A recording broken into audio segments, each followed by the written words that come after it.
Hey, this is David Penzer, and you're listening to the Interactive Interview.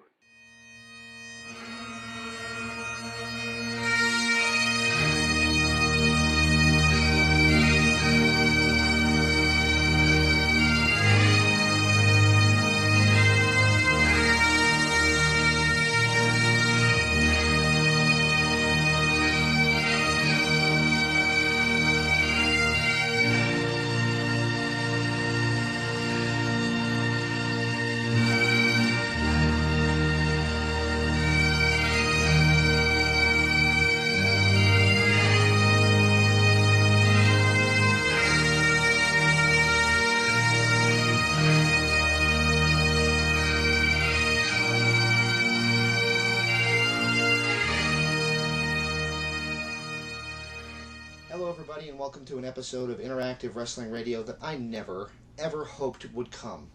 And that is a memorial episode to the one and only Hot Rod, Roddy Piper. Now, you might notice what I'm wearing. This t-shirt that I'm wearing, I got this in 1994. If it was a person, it could drink now. And I've worn it every year since then. High school and college and in my everyday life with a family, I've worn it. You see this jacket? There's two things I've bought with my own money. When I was a kid, I should say. That were wrestling related. One of them was a plaque, a Hulk Hogan plaque that I saw in the store. It was over $100. I had to have it. It was autographed. It was the Hulkster. I can get it for you right now.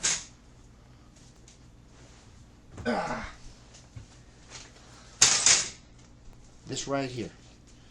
This plaque is what I had to have. I bought it with my own money. It was $105, certificate of authenticity. I had to own it. You know why? Because I loved Hulk Hogan. And I defended him on our last episode. And this episode I have to memorialize another one of my favorites. If I had a top three in wrestling, it'd be Hulk Hogan, Randy Savage, and Roddy Piper. And here we are, memorializing Roddy Piper the week after I had to defend Hulk Hogan for something he said in a taped recording.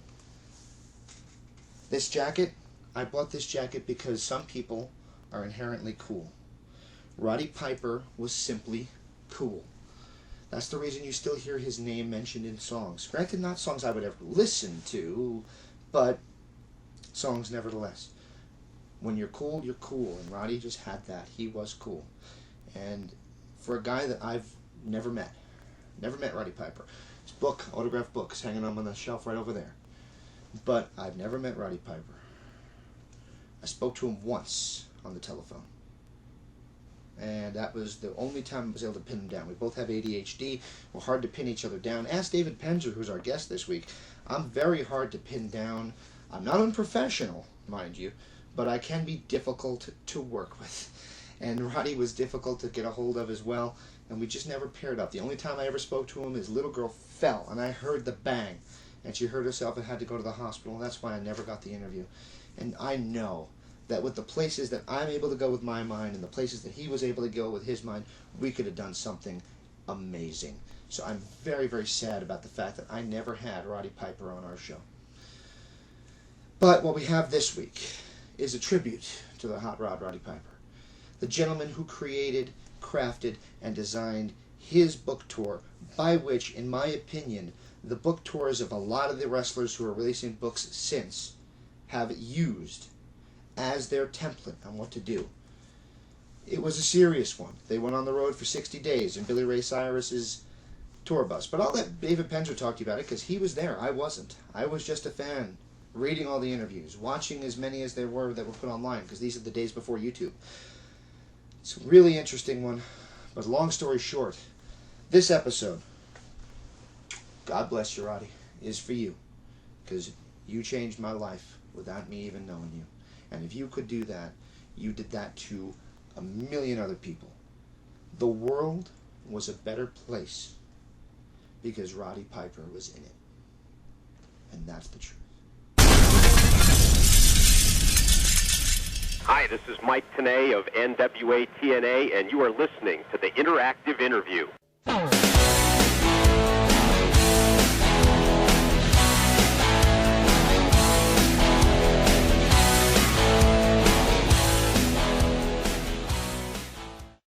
welcome back to Interactive Wrestling Radio. Joining us on the Newsmaker line right now is the former voice of WCW and one of the main voices of TNA Wrestling, now a real estate agent, but his person...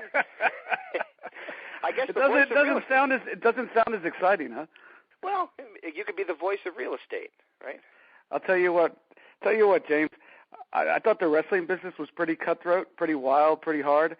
The real estate business doesn't even, the wrestling business is like child's play. It's like kindergarten compared to the real estate business. It's crazy. What a horrible... For those who didn't recognize his voice, and I don't know how you couldn't, it's David Penzer on the line with us. How you doing? Good to finally hook up with you again. It's been a while. It has been a while. We had you on last time. It was literally 12 years ago. We were promoting In Your Face bookings, and it was a lot of fun to talk to you then. And how's this for crazy? Last time I spoke to you, my kids were 6 and 8. Wow. And now they're both now the youngest one's starting college. They're both going to be in college starting this month. Pretty crazy, huh? Well, the crazy part is now I've got a 6-year-old and a 14-year-old. So next time we talk, they'll be in college. We'll make it a habit every 12 years. Every 12 years. That sounds like fun. All right. So as fun as we are having right now, unfortunately, it was literally 1 week ago that my heart sank, and we do have to start with that.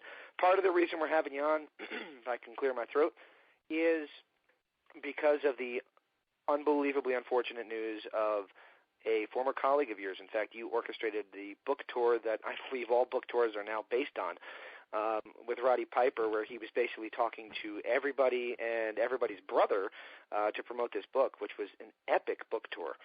But you worked very closely with Roddy. You did a shoot interview with him before the days of YouTube. You guys were selling it online. You had to pay $5 via PayPal. So you obviously had a lot of dealings with Mr. Piper, and immediately my first question has to be, do you have any interesting or funny stories you might like to share about the late, great Hot Rod? He was a wonderful guy. He wasn't he was my colleague in WCW. He was my colleague in, but he was my boss. Let's make no doubt about it. He paid me nice money to run a tour, and I worked for him. And he was a tough boss. He knew what he wanted, and he wanted to saturate the entire country in Canada with this book that came out about a decade ago.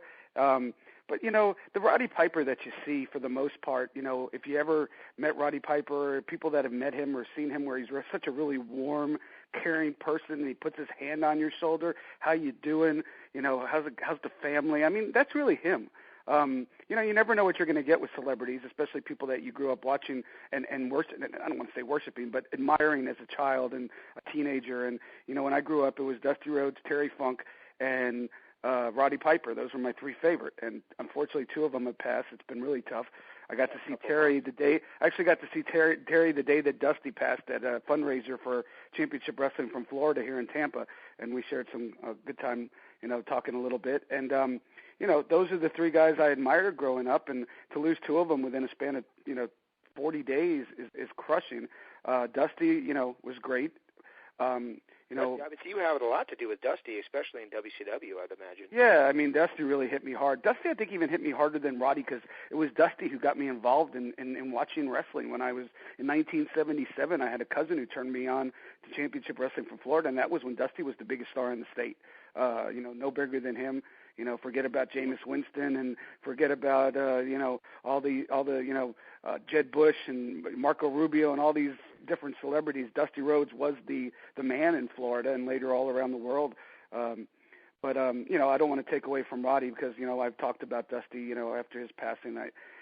But Dusty, I think, because he was the first one, was really, really tough to shake. But Roddy, God, I was actually at the Miami Marlins game in a suite last Friday with the Legends of Wrestling crew. We had the Nasty Boys and Kevin Nash and Mick Foley, Bushwhacker Luke, and Tyrus Brodus Clay, and I was help organizing that event.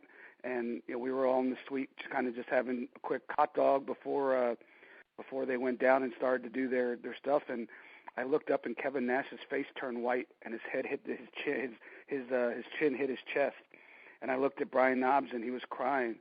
And I said, what now? And they said, Roddy Piper died. And everybody just started, you see all these tough guys, Cyrus, huge guy, Kevin Nash, huge guy, Bushwhacker Luke, been fighting with the best of them. And he was a good friend of Piper. Yeah, he took it the hardest. Knobs and Sags, the Nasty Boys, Pity City, and all these guys are tears rolling down their eyes, But for me, it's a regular occurrence. I have an 18 and 20-year-old kid. I'm crying. No, I'm kidding. But it was really emotional and just pure emotion because, as a fan, he was one of my favorites.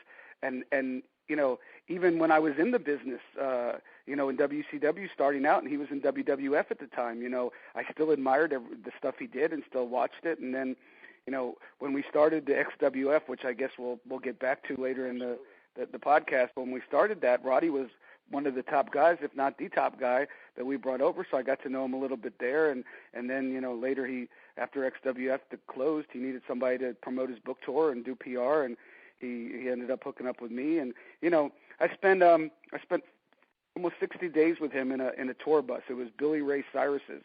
Everybody laughs now because Billy Ray Cyrus is sort of a footnote, but at the time he was one of the hottest country guys in the world.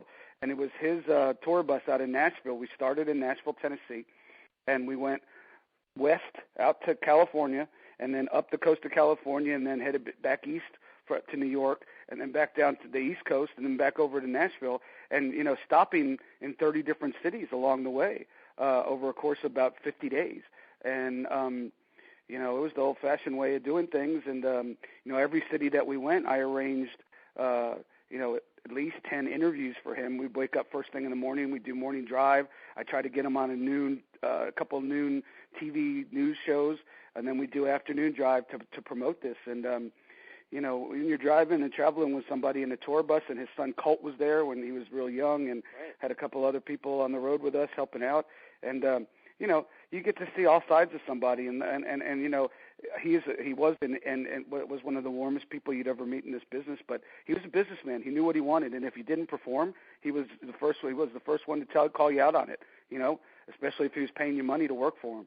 So I'll never forget. He was really worried with the start of the tour that I wasn't going to get him enough promos in each city, enough interview time. So he kept saying, David, we need to be all over the place. We need to promote this. So the first city was, New Orleans. Where was the first city? I think it was actually Memphis, Tennessee. Yeah, it was Memphis. And we pulled into Memphis about 4 a.m, and we got off the tour bus. And throughout the day, I think I had him do about 16 different interviews. And by the time those interviews were over, he looked at me and goes, you know what you're doing? I tap no more than 10 interviews in a day. Because he realized that for the next 60 days, he would, if he left it to me, I was going to be, and look, I was willing to do whatever he wanted to do, and 10 was certainly enough to get the buzz going. The buzz was already there. The internet was just kind of starting to take off, and I didn't even remember the Piper's Pit thing until you brought it up when we started communicating after hearing about his death, and I didn't even remember that. I don't even have a copy of that. So I'd love to get a copy. But of that. after the book tour was over, which was a lot of fun, and I have memories I'll never forget. We pulled into the big rivalry in college football, or one of the big rivalries is Ohio State and Michigan football. Oh man! So we pulled into Columbus, Ohio, in the morning of the Friday morning of that game. Now, they had the pep rally. The game was on Saturday. It was going to be in Columbus that year. And I got a call from some people saying, because I had my number all over the place for PR people. At some point they knew we were coming to the city, and they'd reach out to me if I hadn't already called out to them. But they called me, and they said, we're having a pep rally at 8 a.m. at a bar. Would you guys come in on your way in? And I talked to Roddy about it. I said, sure, it sounds like fun. Let's do it. And I had never, ironically now my son goes to college. He plays D3 football, 10 minutes from Ohio State. So, but funny enough, I had never been around that situation. I was a Miami Hurricanes fan, SEC, ACC kind of thing. But, so I didn't know what to expect. So we pull up at about 7:30 in the morning. I got up the tour bus to set up the whole thing, and there's 5,000 people packed in this bar at 7:30 in the morning, absolutely zonkered out of their mind, one worse than the next. I've never, to this day, seen anything like it. And And so we played. They got on the microphone and we played the music, and Roddy came in and he gave some, said some things about, go Ohio State Buckeyes, beat the hell out of the Michigan Wolverines, and that was one of the highlights. Another highlight was getting a bunch of what's the instrument? Pipers. What's the instrument? Bagpipes. Bagpipes. A bunch of bagpipe players. We had 10 of them that walked Roddy down Times Square in New York City to the where we were selling the books. I forget where it was, but it was I think it was the Hard Rock Cafe or something like that, Playing Hollywood, one of those two. And we had all the media out there covering it. And I know that really meant a lot to Roddy because he the big thing, all the big things that happened in his career are associated with WrestleMania, War to Settle the Score, WrestleMania itself. We're in Times Square, New York City. So that was really important to him. He was really happy. After the tour was over, he actually kept me on, and I got him on Wayne Brady. I got him on some other national media. And then, we decided at some point to go our separate ways. And, every time I'd see him, he'd give me a big hug. How you doing? How's the family? How are the boys? I'd ask him how Colt was. Actually, the last time I saw him was the Gathering of the Juggalos a few years back. Yes, I saw that on YouTube. Yeah, it was supposed to start at 12 midnight, which I guess is a yearly thing that it's supposed to start at midnight and it doesn't start till 3 a.m. And so the last match was Terry Funk and Roddy Piper. And so they went out, and then so we, the hotel's about 40 minutes away from the campgrounds. So the shuttle back to the hotel was me, Roddy, Terry, and then Roddy's son Colt was there. And I had a bottle of vodka that I brought, and Roddy didn't drink any vodka. I don't think Colt did either. But me and Terry we didn't have time to stop for anything to mix it with at that point because we wanted to get back to the hotel because our flights took off, And, so we took turns, chugging the vodka or taking shots straight out of the bottle. And I'm thinking to myself, man, here I am all this time later, playing Roddy's tour, got to get to know Terry on a pretty good basis.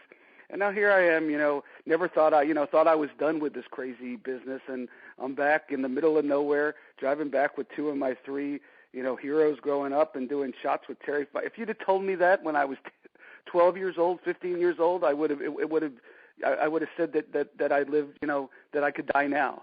Right. So I hate to sound like a mark, but I am. Well, all these years later, I am. So, and funny enough, when I saw Terry, I said, the last time I saw you, we drank those shots of vodka. He goes, I know. He goes, that was pretty crazy. I said, yeah, what you don't know the second half was, got back to the hotel, thought I was going to lay down for an hour just to take a power nap, ended up missing my flight. My wife didn't talk to me for 4 days. And we had a laugh about that. And then, I said, have you seen Roddy? He said, no, just we our paths, cross. And I said, if that was going out, that was a hell of a way to go out. And then, we heard about Roddy. So, I don't think they're going to hear it. I hope they do. But, unfortunately, I can't make it out to Portland for the funeral. I wish I could. But if my my heart goes out to his lovely wife and his three daughters, and especially his son Colt, because I know that was they were best friends. And they were. And he was very proud. I mean, the last time I saw him, he was on, I can never say his name, so I'm just going to say the guy from the NFL Network's show. I can never remember his name. So Rich Eisen? Rich Eisen. There you go. Rich Eisen. Yeah, he was on his show. I saw that interview, too. Exactly, yeah, and he was talking about how Colt never used the Piper name, and he was very proud of that fact because he made it on his own, and he called him his best friend, which was actually very touching. Oh, and they were when we drove back in that van, you could just see the camaraderie, and we're telling stories, and Terry and I were drinking, and Roddy might have had a beer or something, but I think that he was over that kind of stuff. He partied pretty hard at the early part of his career, so I think he especially after he beat cancer. I think he kind of mellowed out on that stuff. But there's another caveat to it all is that he apparently just beat cancer. So this was one that punched me in the gut, and so did Dusty Rhodes punch me in the gut. They were both pretty hard. We've lost a lot of people. I'd say the only other ones that were harder that were as hard as this. I don't want to say harder because I don't think they were, but the only other ones that were as hard as this were Kurt Hennig because he was here in Tampa to work a show for me and Jimmy Hart and Brian Knobs at the fairground. And And then also I think Ted Petty, Fly Boy Rocka Rock. Yeah. You know, just that was so unexpected as well. And he was a good friend of mine. And you know, to see grunge, you know, totally torn up, you know, hysterical crying. You know, the whole thing was a surreal scene. And I'd say Brian Hildebrand too, the referee. He was such a great guy. And then he beat cancer. Randy Anderson, right. Referee Randy Anderson. No, not Randy Anderson. What am I thinking? Brian Hildebrand. What was his Mark Curtis. Mark Curtis, yeah. That's right. Yeah, Pee-wee died too, and Pee-wee was a good friend of mine, but we were kind of estranged at the time. But I felt bad for us. You know, we've lost so many people, and it's, you know, it's horrible to talk about, and you don't want to talk about it, you know, because people come in and try to make something of it that, you know, doesn't need to be discussed. You know, WWE is doing wonderful things now. You know, they're sending their talent back to college if they want to go, sending them to rehab if they want to go. You know, there's nothing more you could do for them. You know, you could say what you want about, you know, what they do, and, you know, I really don't follow the product all that much anymore, but, you know, they're trying to reach out to these guys and trying to make their lives better, and, you know, I don't know, we're getting off topic, but it's just sad, you know, it's sad. We lost a lot of guys, and now we're starting to lose our heroes, and you know, Dusty and then Roddy, and, you know, I know Jimmy Snuka just got operated on for cancer. I know Pedro Morales has been very ill. So unfortunately, we're at the age now where these things are going to happen, and it's unfortunate and it's sad. And, you know, the only thing that I could do is try to watch. You know, thank God we have the little clips on YouTube that we didn't have before, and, you know, all the different forms of social media that we could, you know, celebrate their life at our own pace. And, you know, just today I had a few minutes when I was in between calls, and I pulled up an old Piper's Pit, and you know, just enjoyed it. You know, went back to my childhood. But exactly. You know, I grew up on that stuff. I don't know. I don't know how old of a gentleman you are. I never actually Googled that, but I'm 34. I'm 49 years old, almost 50. I don't know how I got this way so quick. Tell me about it. I'm turning 34 in a couple weeks, and it's like I still feel like a kid. My heart bleeds for you. I was at my kid's school today, and I thought it was very funny. The kid came up to me and said, "What grade are you in?" Because I just dropped him off. And I sat there for a second, and I did the math. I said, I guess I'd be in 29th grade. 29th, yeah.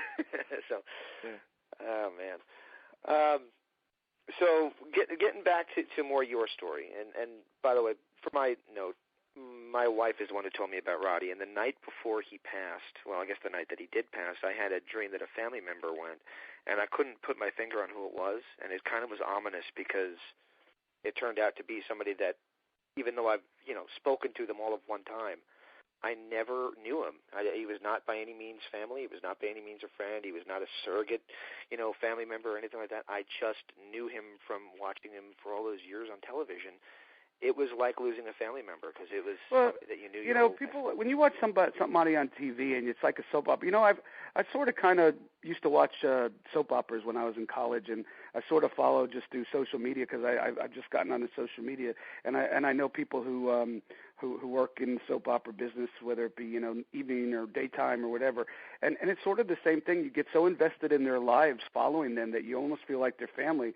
And, you know, not to totally change the subject, but Tony Geary, who played Luke Spencer on General Hospital for a little while. The scary thing is, I was just about to say Luke and Laura. Yeah, that's really scary. Who played Luke Spencer, and I actually watched the episode. I DVR'd it and watched it that he left, and, you know, it's sad. You feel like, you know, and I'm not even a serial soap guy, but, you know, but it's the same with wrestling. Whenever you're involved in a sports entertainment, whatever you want to call it, drama, and you're following these guys, and especially with today's social media where you get to know their families. You know, back in the day, you didn't know anything about them other than what they showed on the TV, but now with social media and all that, you really get an insight into who they are and their life on a daily basis with podcasts. And, you know, everybody and their brother has a podcast, and they're interesting. I enjoy listening to them. But, you know, you get to hear Roddy talk about what he did that week and, you know, his family, how proud he is. You get to hear Ric Flair talk about the old stories. You know, I heard a Ric Flair podcast with Kevin Sullivan. I mean, half the stories they told, I was there.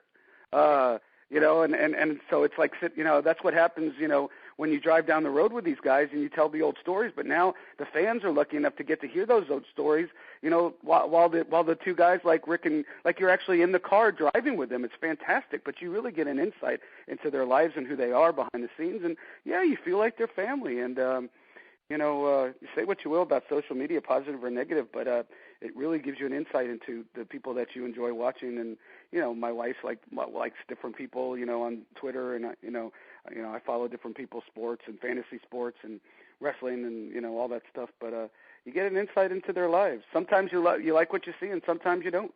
Exactly. I was on social media last night, and I was watching the Republican debate, and there were some people that I thought I thought I wanted to follow on social media, and I have to rethink that now. If you're going to watch it, at least give it an open mind, and if you're not going to watch it, if you don't want to give it an open mind, then change the channel.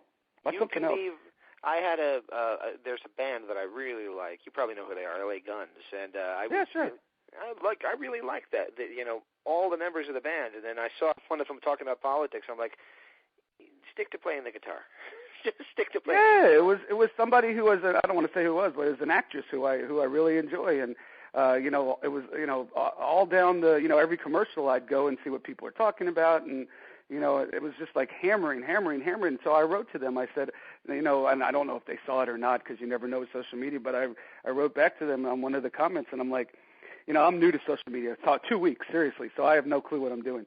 But so I don't even know if I did it right. But excuse me. I said, while I have great respect for you as an actress, I said, if you're not going to keep an open mind, why even watch? And I never heard back, and like I said, I'm new to this, so I don't even know if I did it right. But yeah. So sometimes you get to see a part of people you don't want to see.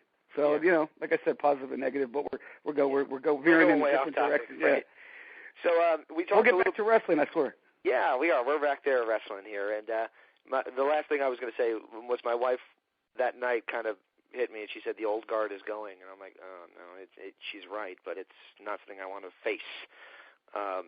Well, and even not to swear, but even with this Hulk thing, with his name being tarnished, and so you think about the heroes of our day, Hulk Hogan, Roddy Piper, Dusty Rhodes, and within a span of 2 months, 2 passed, and one has gone through a horrible, I don't want to say tragedy, he said some bad things, but went through a situation where his name is it's going to be hard for him to come back, and so it's certainly been a roller coaster, man. It's been rough. Just one of these days, I'd like to go out wearing a wrestling T-shirt, not because I'm celebrating their death or defending their name from being remembered. Because it's like I had to wear a Hulk shirt the day after the tape got released, and the Hot Rod shirt, of course, I had to wear out the day of the. Well, the funny thing is, I have so many pictures with all these celebrities that I met over the years, and I've been on Facebook for a while, but just friends and family, and try to promote my real estate business, and so I've been putting this Throwback Thursday stuff on, pictures with Donnie and Marie Osmond and James Brown when he was came to visit WCW and all this different stuff. So when we heard about Dusty, I went back and looked. I never took a picture with Dusty Rhodes. This is my hero growing up, one of my childhood heroes. So when Roddy, I never thought I had to. I never thought I would need to post it.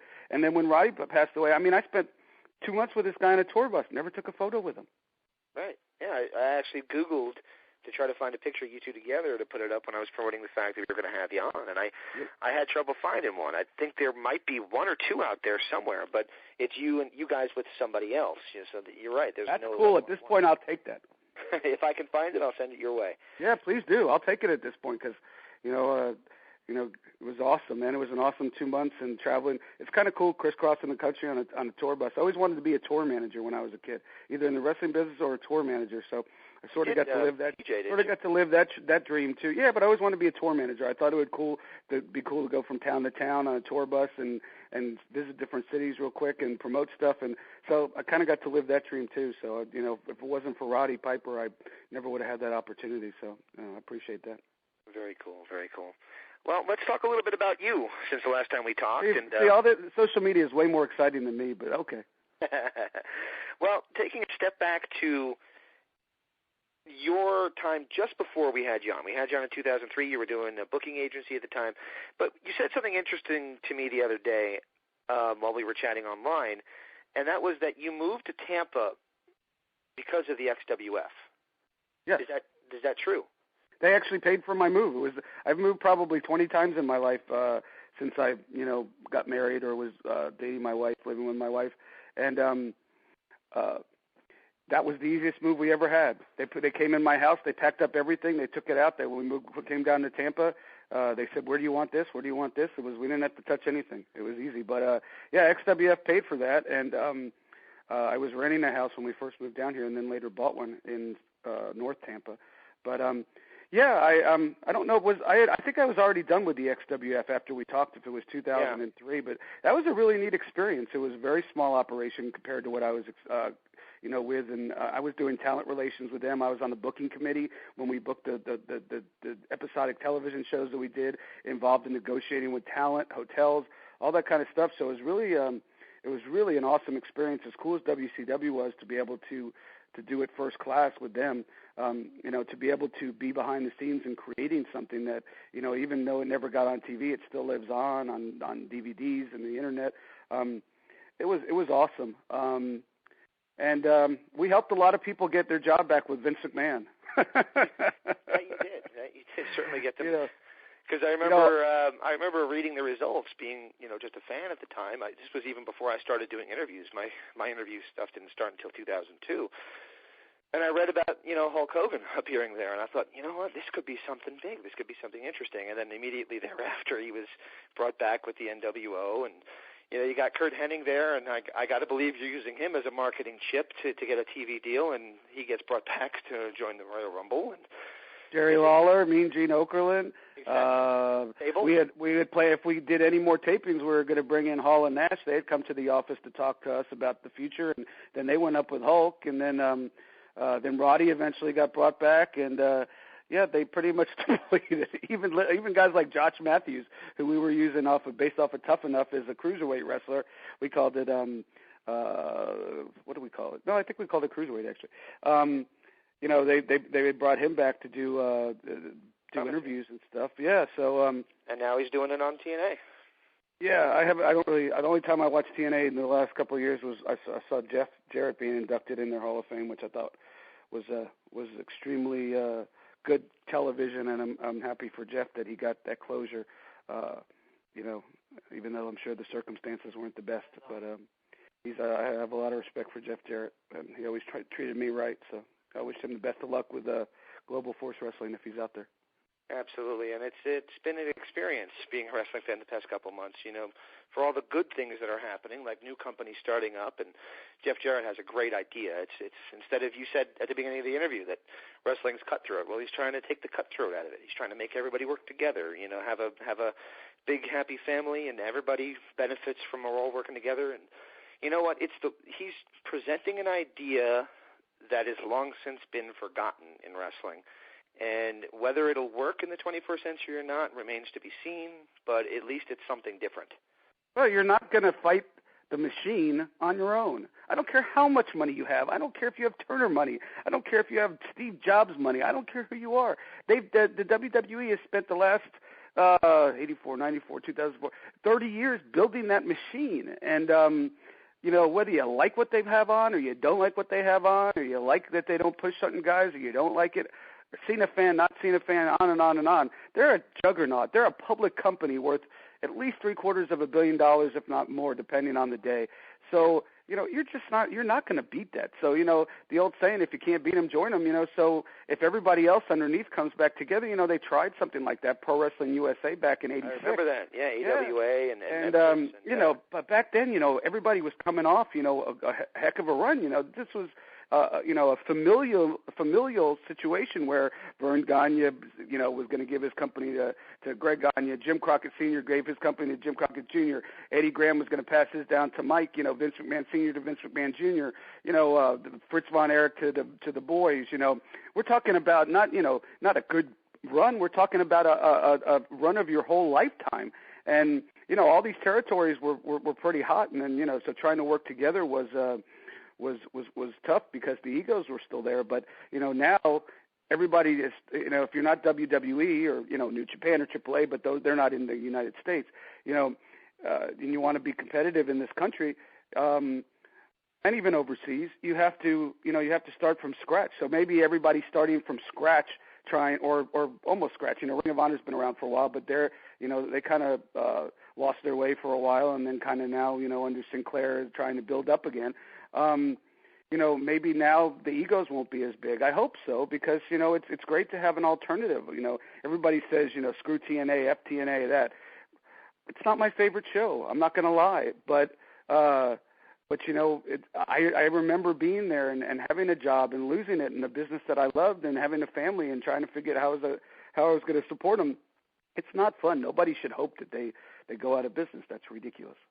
You don't have to like the people in charge if you don't like the direction, but nobody should wish that on the guys that have no control, because there's 98% of the people in an organization have no control. Exactly. And if you also take it from a fan's perspective, when WCW was around, everybody was happy because at least there was a second choice. Now, I'll be honest with you. I don't know if everybody was happy. There was a lot of miserable people back there. Well, you guys were overworked and doing 2 TV tapings at a time, and it was a rough time at the end. I understand that, but time is. They say in the time heals all wounds. I don't know. I don't remember a lot of my interview with you 12 years ago, but I think I was in a cathartic state back then. But I don't remember the bad anymore. My mind over the course of time has made that go away, and I just remember the good times now, and I'm really glad that I hope that everybody else, and I think everybody else involved, just remembers the good times. Maybe Eric Bischoff was a little too close. I don't know. I've never talked to him about it, but I hope everybody else just thinks about the good times, because life's too short. Exactly. Well, what I was trying to say is... But back then, just not to cut you off, but just to finish the point, back then, the emotions were really raw, and there was a lot of stuff that went on that I think was, cutthroat, hard to deal with, like you said, overworked and I would say underpaid, but that's not the case with WCW. No, not at all. No, what I was saying is, as a fan, I was there, and I remember arguing with people the very night of the simulcast, as they called it, when WWE took over, and arguing with people saying, well, now we're going to get to see the Magic matches. We're going to get to see the Super Bowl of wrestling. And my exact comment was, and then what? Well, you didn't even get to see that. You had to wait. You had to wait till this past WrestleMania. Yeah, to see Sting, to see an age Sting, fighted an age Sting with the NWO versus Triple H with the Degeneration X. You had to wait till 2014 to not 2014, 2015 to see it. So. And the booking, by the way, if you want to get into booking, was hard. That was the whole. I watched that when my oldest son's a big wrestling fan, loves NXT, loves Ring of Honor. I from a nostalgia standpoint, I got a kick out of it. I mean, I lived it. So from a nostalgia standpoint, I thought it was cool. For those who get hung up on the booking, it didn't make a lot of sense. But I think they were trying. I think they were trying to put. I hope at least they're putting the nail in that whole debate and that whole any anger or resentment. I hope that put a nail in it, because, like I said earlier, life's too short. Move on. You won. You won a hell of a long time ago. Yeah, you won it. It was a long time ago. So well, I understand, because they never had Sting, so they wanted to put the final. They wanted to tell the final story. I get it. I get the whole. I can't even think of the word behind it, but sorry, I can't think of the word, but I get it. But you won. Move forward. Exactly. Well, hopefully they can, and hopefully they can do more than just sell merchandise to us old WCW fans of Sting, and do something productive with him now that they got whatever they wanted to get out of, the final nail, as you put it. I mean, it was a cool scene to see, Hulk and Nash and Hall walk out, especially the problems that Scott Hall has had, and then to see Gigi and Nash works out, and whose side is Shawn Michaels on, and all that stuff. It was a fun visual. I enjoyed it. You just can't get too into the nuts and bolts. Yeah, if you sit there and try to figure it out, and I think I had like a Jim Rome quality outburst when it happened. I'm like, but they didn't work together. He was against the NWO, and I mean, doing all the whole, angry Mark thing that I was doing at the time. If you get into that, you're going to have a problem. But if you just sit back, I looked at my son and I said that was a really cool visual. Yeah. All right. Well, you mentioned TNA a few times, and since our last time talking, you actually worked there for a long period of time, a long stretch. I guess my question is, what did you think of what they were doing at the time? And you said it's not your favorite show now. What caused your departure? Because it seemed abrupt. Well, I the honest to God answers, I don't 100% know. I think I know, so I'll tell you. But you want me to let you know, tell you how I got there first? Sure. How'd you get there? Okay. Well, if you remember, Shane, JB with Jeremy Borash was doing the ring announcing. He had been with them from the beginning, and Shane Douglas was doing their backstage interviews. Shane had some personal stuff to address, and so they needed a short-term fix. So I got a call from Jeff Jarrett, who I knew from WCW and different stuff from In Your Face Booking, and so he called me because I lived in Tampa. So he said, "You want to come announce?" He said, Jeremy Borash is going to do the play-by-play while Shane goes and takes care of himself. I mean, not the play-by-play, the backstage interviews. And he said it might only last a week. He said it might only last a couple of weeks. He goes, because I want to be clear, Jeremy Borash has been with us from the beginning, and if there's a lateral move made back, then he's going back to ring announcer, and we don't need you anymore. And I said, that's fine. Wherever it goes, it goes. And unbelievably, it lasted 5 years, and they took really great care of me. And I had a ton of fun. Mike Tenay and Don West and Kevin Nash and Jeff and Jeremy, and we had a great time. It was just it was totally different vibe than the WCW thing. Maybe that helped the whole catharticness, and to enjoy the business again. But they took great care of me. Don't have any complaints. The funny thing is I was always afraid that every time I was there would be my last, because I knew that if anything ever happened, that they would slot Jeremy back in that position, ring announcing. And so then all of a sudden, rumors started to go on the internet that I wanted to stop announcing. So Terry Taylor called me in to the office, the little office, the meeting room at Universal Studios, and he said, "Are you leaving?" I said, "Are you crazy?" I said, "Why would I?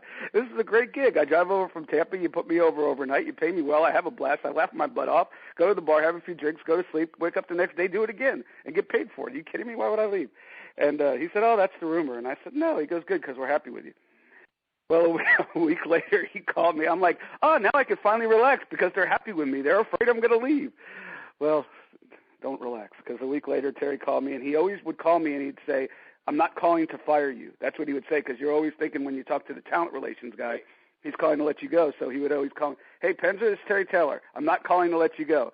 So he called me, "Hey, Penzer, this is Terry Taylor," and paused. I said, "You didn't say you weren't letting me go." He said, "Sorry, man." He said, "You're not getting fired. It's a lateral move." What I think happened is I think they were cutting costs and at the time. And I think they decided, if you notice that they had moved away, Eric Bischoff and Jason Hervey were there, they had moved away from having Jeremy do the actual backstage interviews. And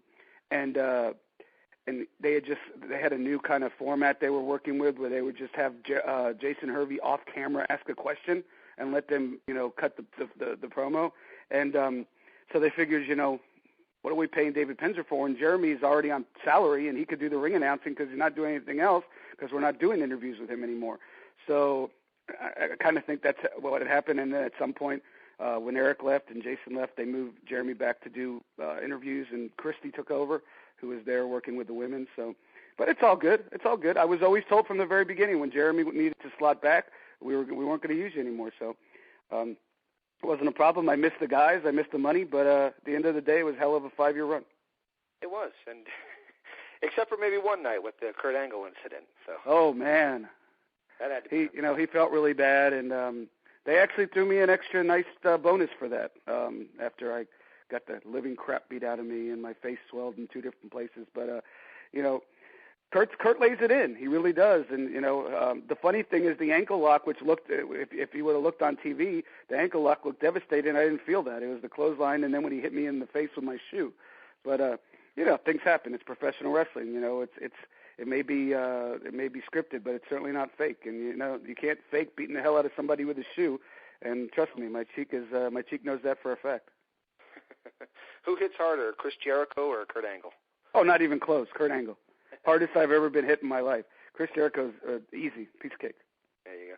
I remember he threw the hissy fits a lot, and his shtick was taking your chair and throwing you over. So that's why. That was about 90% of Jericho's idea, but we used to travel together at the time, and we talked about doing it. He wanted to turn himself heel, and it was kind of during the time where, and if you weren't a top guy, a Nash, Hall, Hogan, Giant, Savage, Piper, type of guy, Lex Luger, Sting, that they were.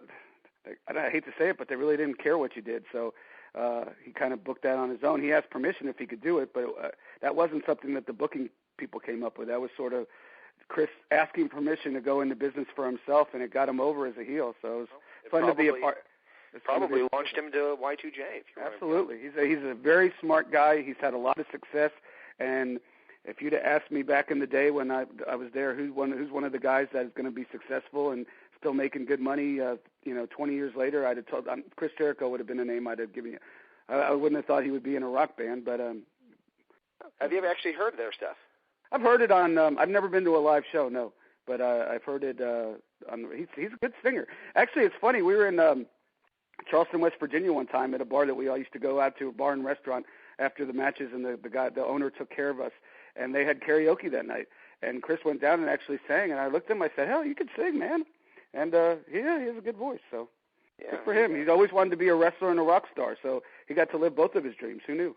Absolutely, and I can tell you that I've interviewed him for his book, which was about wrestling, and I interviewed him to promote his CD. So I had him on to promote both things, and it was very cool. And he was here in Arizona, and there's a little dinky club, and they're not even at that location anymore. The club still exists, but it's at a different locale called Club Red, and Fozzy, his band, played there the night before WrestleMania. So there was 200 people one night, and the next night was something like, 70,000 or whatever it was that he was there. And he can't be making anything. He can't be making anything near wrestling money for that. So that's just a labor of love, I'm sure, for him. And I'm sure he makes some money from it, but not the kind of money he could make. I mean, heck, he could do an autograph signing, and make probably 5 times the money that he makes to do a Fozzy show. An autograph signing's a lot easier than running around stage for 2 hours singing. It is. That's why a lot of guys choose that. I mean, my gosh.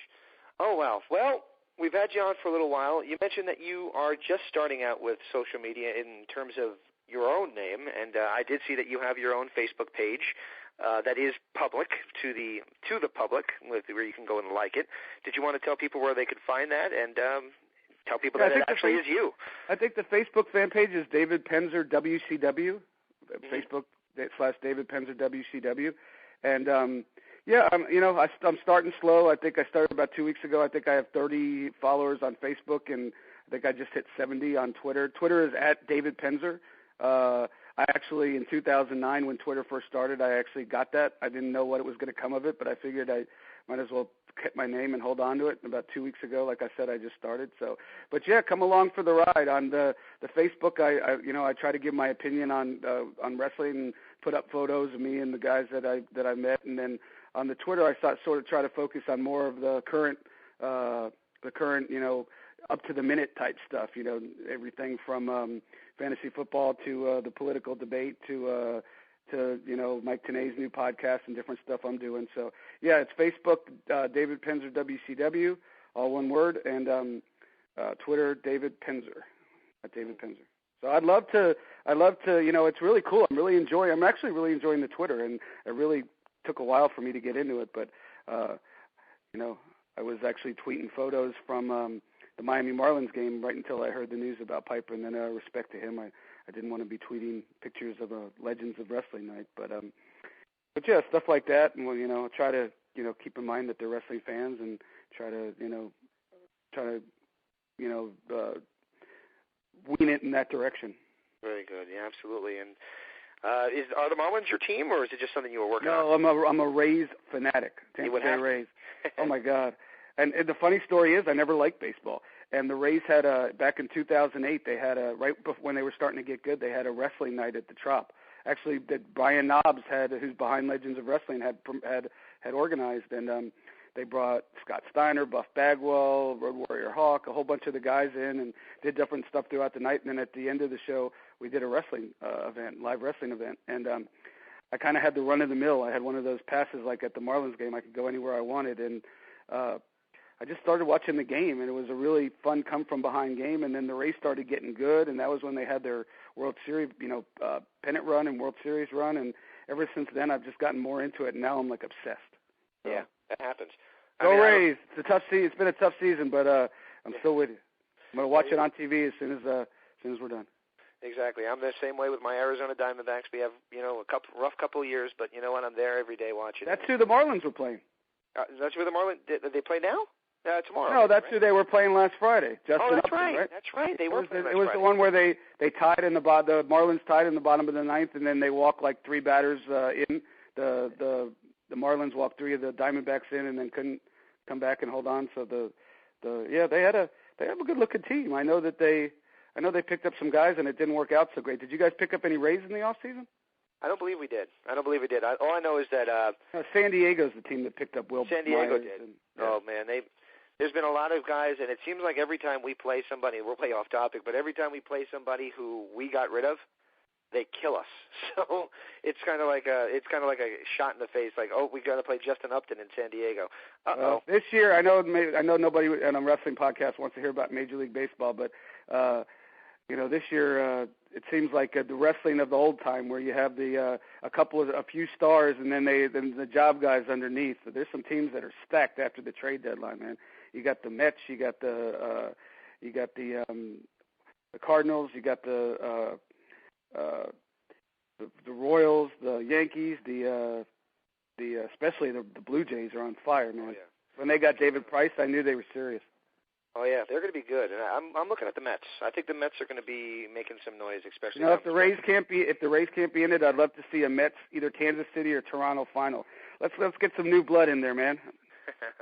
All right, man. Well, I'm glad to have had you on the show. It was for a somber occasion, but we managed to have some fun doing it. Yeah, rest in peace, Roddy, man. I thank you for all the great memories as a fan and the great memories as an employer for you. And my sympathies and prayers go out to his friends and family. And it was awesome to get to know him the way I did. Not very many people could say they spent 60 days on a tour bus crisscrossing the country with Roddy Piper. As a matter of fact, other than his son, I think there's only a few.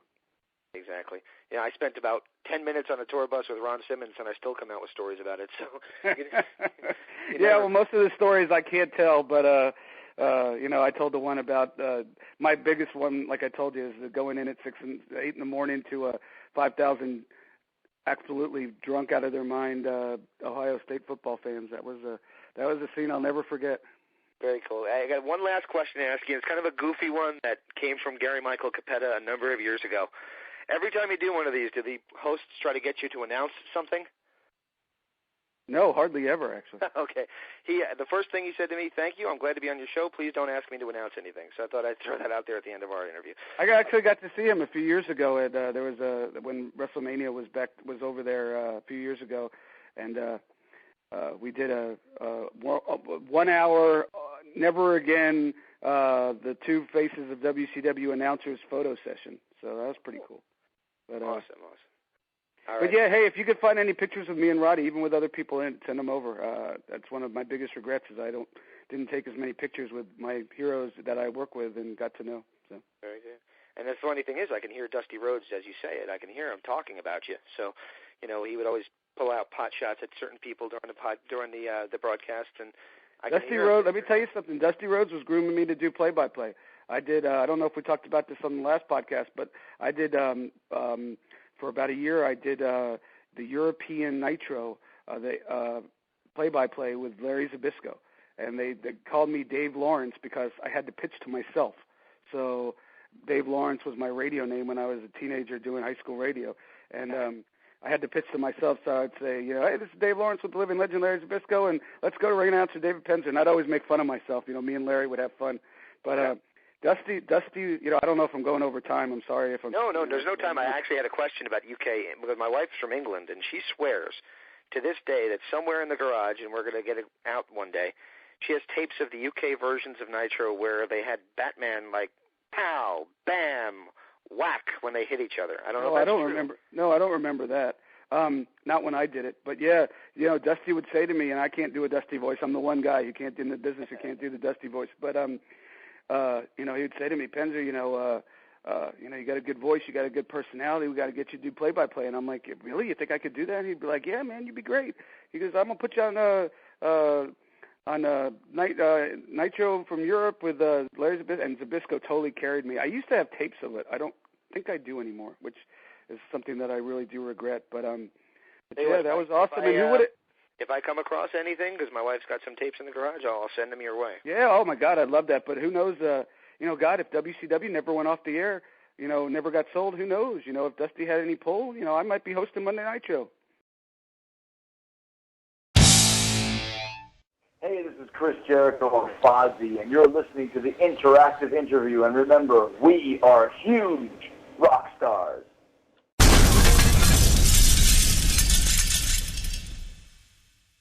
Hey, you've got Terry Funk here, and you're listening to the Interactive Interview.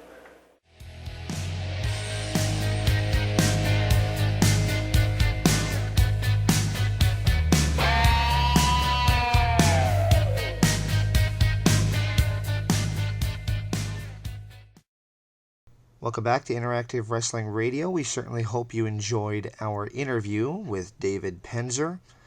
Given the situation, we're not going to do our typical post-game show this week. Instead, we're just going to tip our hat to the late, great Roddy Piper. I wanted to offer a couple of thoughts. I've seen some people posting online asking what was his best movie. Obviously, we can all discuss a number of situations involving him in professional wrestling, but what was his best movie? To answer that question, I'm going to say two titles. They Live. And the reason I say They Live is because it was the first time, sorry Rock, you're claiming something that's not true. They Live is the first wrestler movie to ever be number one. WWE did a thing where they tried to say that it was the Scorpion King. It's not true. It was They Live.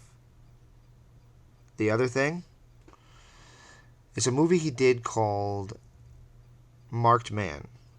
It's available on VHS, and unfortunately it's also available now on Amazon Prime. It's certainly worth watching. It's essentially Roddy Piper playing the role of the fugitive. Very good movie, though. It certainly does hold up. I watched it not that long ago, and it definitely does still hold some value. So if you have not seen that movie, check it out. As for my favorite Roddy Piper moment, even though I'm a lifelong Hogan fan, my Roddy Piper moment would probably be WCW, when he came out at Halloween Havoc 1996. And I say that for a couple of reasons. First of all, what he said in that promo was phenomenal. He was talking about, if they didn't hate me so much, would they love you so much? There's a lot of truth in that. The other thing was the reaction of the people when he came out. The idea that WCW had grown to the point that we're going to see Hogan and Piper. I can tell you that I was in high school at the time, and somebody came up to me the day after, asked me what happened at Halloween Havoc, and I told them, and their jaw hit the floor. So even past what many people consider to be his prime, which was the 80s, Roddy Piper was always making headlines. Hope you guys enjoyed this broadcast. R.I.P. Roddy Piper. Thank you to David Penzer for joining us, and stay tuned next week for something a little bit more uplifting, I certainly hope. Have a great one.